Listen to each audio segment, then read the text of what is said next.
Hi guys, I am back with chapter 4 of the Hardy Boys, the Viking Symbol Mysteries. And this we're getting into the Viking symbols now. We left off chapter 3 with Chet telling the boys that he didn't want to go to Canada with them because of the stones, because they were unlucky and stuff. And they were talking about one in particular, which one was it? Which one did they call it? Let's see here.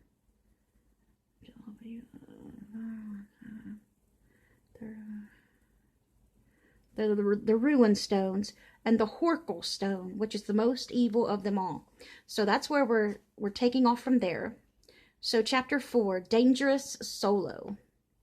An evil stone, Joe broke into a wide grin. You don't really believe all those superstitions. No, Joe, you don't really believe all those superstitious legends, do you, Chet? He asked. Well, I'm not sure, but I don't believe in taking chances, I know that. You can say that again, Joe teased. Tell us about this Horkle stone, Frank encouraged Chet. It sounds interesting. Yes, I'd like to hear the story too, said Mr. Hardy, the dad, who had just walked into the room. Chet's worried look disappeared, and obviously enjoying himself, he began. Well, I asked Mrs. Shannon at the library for some information, and she lent me a terrific book about the Vikings and their ruined tablets, like the Ten Commandment tablets. When this book was made in the 60s, their tablets, electronic tablets like we have today, what people call tablets, was not even thought about. Not even a computer was thought about then. So these are like, just picture concrete tablets, stone tablets. That's what these are. They're talking about stone tablets. So Mrs. Shannon at the library for some information, and she lent me a terrific book about the Vikings and their ruined tablets. The word ruin, by the way, Chet added importantly, meant secret in the Anglo-Saxon language. How about the Horkle stone? Joe questioned. The one that's supposed to be the most evil of them all, remember? Oh, that one was named after a Danish Viking called Horkle, who settled in Greenland with the expedition of Leif the Lucky. He wasn't too lucky then, was he? He had that stone on there. Or he was lucky if he didn't get hurt by it, I guess. Chet warmed to his story. The stone had been cursed centuries before by a Saxon priest when one of the Horkle's ancestors stole it from him. Its evil history was so well known that Leif made Horkle and his followers go in a different ship and even settle farther up the Freud than any of the other families. See, they thought it was bad luck anyway. They truly did. Sending that on a separate boat from the people, they thought it was bad luck, whether it was or not. Then Chet's voice grew louder with enthusiasm. Leif and his men left Greenland, but they didn't take Horkle's group along. Nobody ever saw the stone again. But Joe tried to break in, until Chet continued, a few years ago, one Indian found a tablet bearing strange characters near the base of Alexandra Falls on Hay River, up in the Northwest Territories. The characters were thought to be runic, and they were translated. There's been a lot of disagreement over whether or not the stone is authentic. But one thing's sure, it has brought terrible misfortune to all people who own it. I don't want it. Like that, Joe demanded, half fascinated, half skeptical. Like mysteries, like mysterious death and fires and accidents, Chet answered, his eyes wide with excitement.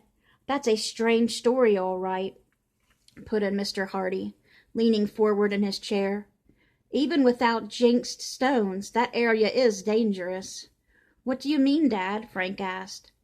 Just south of Great Slave Lake is the famous Wood Buffalo National Park, and the detective where the world's largest buffalo herd lives is refuge, protected by the Canadian government. The wood buffalo is a savage. treacherous animal, ready at all times to charge like a mad bull. It's an enormous beast, black and shaggy. The park is also the home of the Arctic fox, the Arctic wolf, and sometimes the dangerous northern plains grizzly bear. It's beautiful country, but untamed. Wow, Joe exclaimed. There's nothing small up there. Oh, yes, there is, Mr. Hardy went on, but sometimes the smallest things are the most dangerous and troublesome. What are they? Asked Chet in surprise. Insects, Mr. Hardy answered. The bigger animals are usually kept under control, but the gnats, mosquitoes, and black flies are a real problem. Even though they're small, they can be very vicious, especially the black flies. They have been known to kill unprotected men and animals by stinging them to death. Oh, my. Sure must be rugged, Joe remarked. Impressed, we'll have to take mosquito netting along. Chet eyed him suspiciously. Don't sound so happy about it. Mr. Hardy leaned over the atlas on the table and pointed out to the boys exactly where Great Slave Lake was in relation to Edmonton.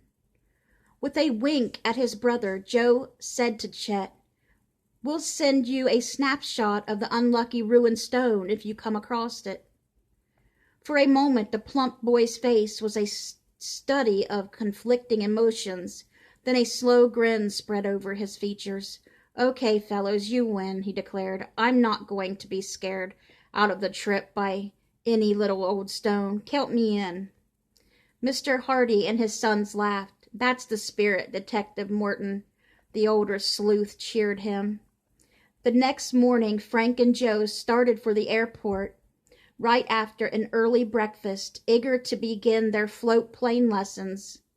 At the field, Jack Wayne greeted the boys with a warm handshake and smile. The tanned, lean young pilot had taught them to fly in his own plane, Sky Happy Sal. Ready for lesson number 1? He asked with a grin. You bet. Jack took them over to the seaplane dock, where a sleek 4-place monoplane was moored. Here he showed the brothers the construction of the pontoons on the craft. Next he explained the function of the water rudder, saying it helped steer the plane while taxiing. Let's take her up, Jack suggested, and you'll see the difference between land planes and float planes in action. The three climbed inside, and the pilot taxied the aircraft out over the choppy waters of Barmet Bay. Always watch for floating objects on takeoff, Jack cautioned the Hardys. They're usually the cause of accidents. The craft planed along the water, throwing a spray from either side. When they were in the air, Jack gave the controls first to Frank, then to Joe. Both boys found the landing and took off procedures quite different from the conventional airplane. In takeoff, explained Jack Wayne, you must use enough power to get the plane on the steep or planing. Frank looked puzzled. That means, went on Wayne, that you give it enough speed so that the plane is riding on just the very bottom section of the float. Then it's planing on top of the water, asked Joe. Exactly, agreed the instructor. When you're on the step, all you need is a little back pressure on the stick and you're airborne. Is there ever any trouble? Joe asked. Not really. If the water is dead flat calm, it's sometimes difficult to get the plane on the step. The surface tension will hold it down. Then what? Questioned Frank. Just push the stick to one side very gently, keeping your rudder bar in the center position. This gentle, even pressure will lift one float out of the water. Then pull back on the stick and off you go, said Frank. Right. Now, Frank, I want you to try a couple of solo takeoffs and landings. Joe and I'll be waiting on the dock. Frank grinned in anticipation as Jack landed. After Jack Wayne and Joe had stepped out, Frank manned the craft alone. He had no trouble taking off because there was enough chop on the bay for him to get up on the step easily. Frank loved the exhilaration of piloting a plane. His first landing went well, and he was thrilled at the way the pontoons dropped stern first into the water. As Frank took off the second time, he waved his wings to Jack and Joe. After circling twice, Frank turned for his second landing. Jack's instructions went through his mind. Line up plenty of water. Back gently on the throttle. Lower the water rudder. Finally, center the stick and rudder and let her sail in. As the aircraft slapped into the water, Frank eased the throttle ahead a fraction. He was going to keep it up on the steep and plain across the bay so Joe could have a turn. The aircraft bounced easily on the step, and as he skipped across the water, he felt the tremendous sensation of speed. Frank pulled the throttle back to cut the power and pressed the rudder bar to turn the aircraft into the wind toward the dock. As the plane started to veer, he suddenly remembered Jack's warning. Never try turning into the wind if the aircraft is moving at high speed, Jack had said. It was too late. Bang! Frank felt the jerk of the starboard wing dipped into the water, and he glanced out. The plane's nose dipped into the bay, and his head crashed against the dashboard. The water came rushing up at him. "Frank crashed!" yelled Joe, staring in horror at the overturned float plane. "Quick, into my outboard," Jack urged. He and Joe ran to a small motorboat tied up nearby. In less than a minute, the boat was speeding out over the bay toward the plane, which lay on its side, one wing pointing in the air. By the time they reached it, Joe had his shirt and shoes off. As Jack throttled down, Joe dived over the side and swam underwater to the submerged cockpit. Desperately, Joe wrenched the door of the aircraft open. He groped wildly at the seatbelt, which he had unfastened. Then, bracing his feet against the doorframe, Joe grabbed Frank's shoulders and pulled him free. Joe's lungs were ready to burst as he dragged his brother to the surface. When they broke through, Jack was leaning over the side of the boat. He reached for Frank and hauled him aboard. Joe scrambled up and applied artificial respiration while Jack raced the boat to shore. Suddenly, Frank stirred, and both rescuers gave a sigh of relief. "Don't try that stunt again," Joe grinned at his brother, but inwardly shuddered as he thought of Frank's close call. "No fear of that," Frank grinned back. "One crack of the noggin's enough." And here's a picture, guys, that goes along with this.